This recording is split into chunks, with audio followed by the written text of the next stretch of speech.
killing and death of Putin a coup or a revolution, analysts predict various options for changing the current Kremlin regime. But what is absolutely clear is that the defeat of Russia in the war against Ukraine will bring its collapse closer.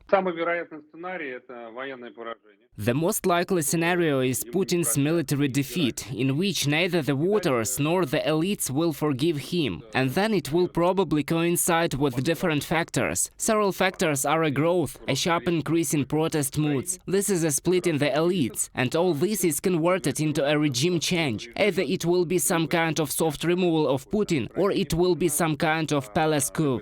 Then, in a hidden or explicit form, a struggle for power will begin and, as a result, a protracted and acute political crisis. Я бы его называл смута.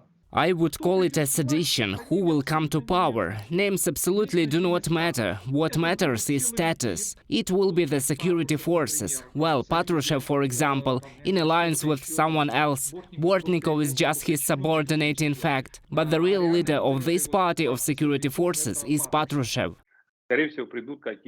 Most likely some forces will come that are more liberally minded, some moderate technocrats, some kind of Mishustin, Sobyanin. This is the kind of story I believe in. At the same time, the influence of informal centers of power is also growing. We are talking about Prigozhin and Kadyrov, who, when the power is divided, will also want to get their piece, and a bigger piece. In this case, Russia could get caught up in internecine war. А есть сейчас фактор частных армий. And now there is the factor of private armies, people who are not in the Kremlin, but who already have real power, and who will fight for their place in the future political regime with the help of their private armies. This is Prigozhin and Kadyrov. And there is also the risk of fascism of the future regime, the post-Putin regime. A forceful change of power in Russia, a protracted sedition, or even the collapse of the Russian Federation will lead to destabilization in the region, Western analysts say. They consider such a scenario there because there is a risk that even more unpredictable and aggressive forces will take power. Therefore, they count on democratic liberation movements. The goal shouldn't be the destruction of Russia, but a democratic Russia without Putin, even if it cannot be implemented in the near future. That is why today we must support the most timid manifestation of democratic and civic activism, and when the situation allows, move on to offensive tactic of building up the democratic potential of the Russian civilian population, even if now it is impossible to even think about a swift regime change.